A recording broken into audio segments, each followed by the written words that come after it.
আমরা গিয়েছিলাম,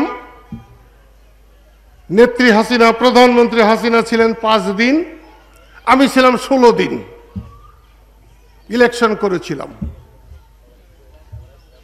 ও 4টা সিট ছেড়ে দিয়েছিল, সে 4টা সিটও ওই লাঙ্গল মার্কারাই পাইছে, আমরা নৌকা মার্কারও পাই নাই। ধানের শীষ মার্কারও তো খবরই আসিল না। ধানের শীষ 2000, 3000, 3500-এর উপরে ভোট তখন পায় নাই। লাঙ্গল পেয়েছে লাখ ভোট, আমরা পেয়েছি 80,000। লাঙ্গল পেয়েছে কোনোখানে 80,000, আমরা ভোট পেয়েছি 60,000।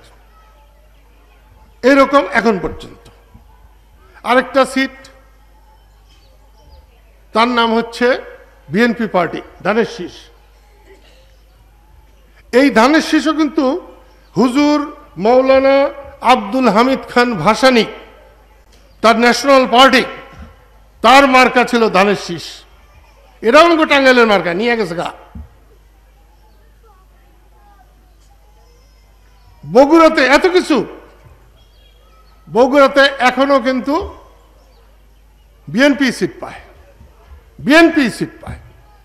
আমি তো একটা লম্বা বোকা মানুষ, আমি ভাবছিলাম যে তাইলে আমি যে টাঙ্গাইল থেকে দল করলাম গামছা, টাঙ্গাইল বাড়িজার গামছা হইল মার্কা তার, এটা আমি ভাবছিলাম। আমি কি ভুল ভাবছি না? এটা ঠিক আছিল না খারাপ আছিল? আমি কিন্তু আওয়াজ পাইলাম না। একটা জিনিস, আমার বোন আজ কয়দিন ধরে মাঝে মাঝে মিটিং করে, পরশু দিনও বোধহয় গেছিল মিটামন, সেখানে কিন্তু উনি ওয়াদা করায়, হাত তুলে ওয়াদা করেন। আমার ওই রকম করার কোনো ইচ্ছা নাই, কিন্তু আমার বিশ্বাস এবার আপনাদের নিজের মার্কায় আপনারা নিজেরা দাঁড়াবেন, লড়াই করবেন। আমার ধারণা এই সখীপুর এবং বাসাইল, এই দুইটা নিয়ে কোনো চিন্তা নাই, কিন্তু চিন্তা আছে অন্যগুলো নিয়ে। যদি টাঙ্গাইলের মানুষকে গামছায় পাই, যদি তারপরেও বেঁচে থাকি, মনে করব যে আমার কাজটা ঠিক হয়েছে। আমি যখন মুক্তিযুদ্ধ শুরু করেছিলাম, কতজন আমারে কত গালি দিছে, টিটকারি মারছে, ঠান্ডু মুক্তারের ফলে বজ্জ, ওই করবো যুদ্ধ। বুঝতে পারছেন আমার কথাটা? মনে হয় না। কাঞ্চনপুরের মানুষরা এটা বল, ঠান্ডু মুক্তারের পোলা বজ্জ, ওই করব যুদ্ধ। কি অর্থ দাঁড়াইল? হ্যাঁ, কি টিটকারি হইল? ঠান্ডু মুক্তারের পোলা বজ্জ। আমার বাবার নাম ঠান্ডু, আমার মাও হিসাব রাখছিল ঠান্ডু। ঠান্ডা কইতে কইতে ঠান্ডু হয়ে গেছে। আর আমার বাবা কি যে গরম ছিল, সারা টাঙ্গাইল খুঁজলো তো তার মতো গরম একটাও পাওয়া যাবে না। সারা ইস্ট পাকিস্তানে হয়তো আমার বাবার মতো 2, 4, 5টা গরম থাকতে পারে। এইটা টিটকারি দিল, বল্লারা পয়লা, ঠান্ডু মুক্তারা বললো বজ্র, ওই করবো যুদ্ধ। আমার নাম কিন্তু বজ্র। এটা শেখ হাসিনা বজ্র বলে ডাকে। কিছু মানুষে ভেজাল বাজিয়ে দেয় যে বঙ্গবন্ধু আমারে বজ্র বলে ডাকছে। বঙ্গবন্ধু আমারে বজ্র বলে ডাকে নাই, বঙ্গবন্ধু আমার কাদের বলেই ডাকছে। মৌলানা ভাসানী আমারে কাদরি বলে ডাকতো। একটু উল্টা পাল্টা হয়, মুরব্বীরা কি করা যাবে, তার মতো তাই না নাম রে লম্বা করে। শেখ হাসিনা আমারে বজ্র বলে ডাকে, তার একটা অসুবিধা, তার হসুরের নাম হলো কাদের মিয়া। কোনো বউ তার শ্বশুরের নাম ধরে ডাকে না, বজ্র বলে ডাকে। আমার খুব ভালো লাগে। আমার বড় ভাই লতিফ সিদ্দিকী আমার বজ্র বলে ডাকে। আমার এখনো আমার একটা খালা আছে, উনি আমাকে বজ্র বলে ডাকে। আর 5-6 জনের বোধ বজ্র বলে ডাকে।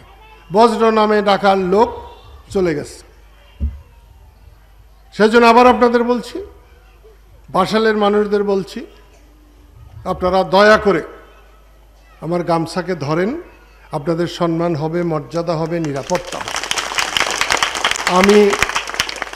আমি এই কাঞ্চনপুরের লোকদের বলে গেলাম, এই রাস্তা এই অর্থ বছরে যদি এই রাস্তা করে না দেয়, আমরা যুদ্ধ করে দেশ স্বাধীন করছিলাম, আমাদের স্বাধীন করা দেশ এইভাবে কাউকে চালাতে দেওয়া হবে না। আমি ভাবি নাই, কয় বছর, 3-4 বছর তো আসি নাই, 5 বছর হবে, কারণ করোনার 2-2.5 বছর, তারও একটু আগে 4 বছর। 4 বছরে এই রাস্তাটা যদি রূপা দিয়ে বাঁধে দিত, তাইলে আমার মনে হয়তো ঠিক কাজ হয়েছে।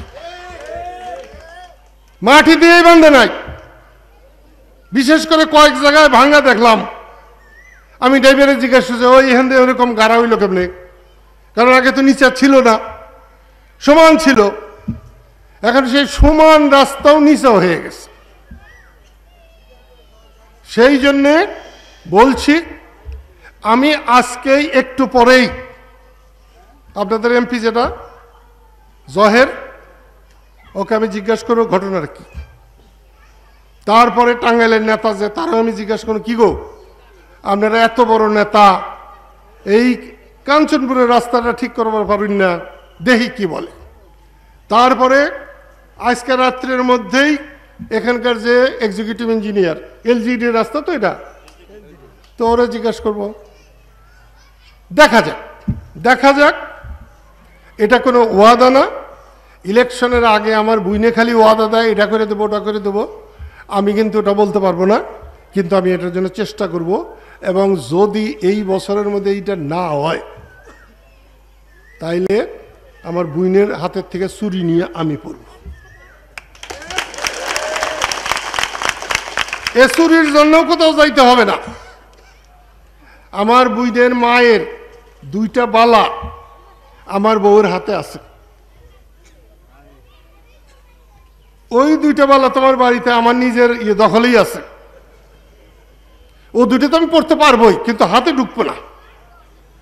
কাইটা নিয়ে পড়বো, একখানে কাইটা, তারপরে পড়বো।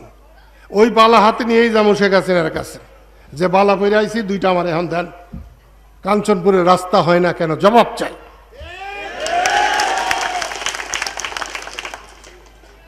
আপনাদের একটা কথা বলি, সেদিন আমি গিয়েছিলাম লতিফপুর।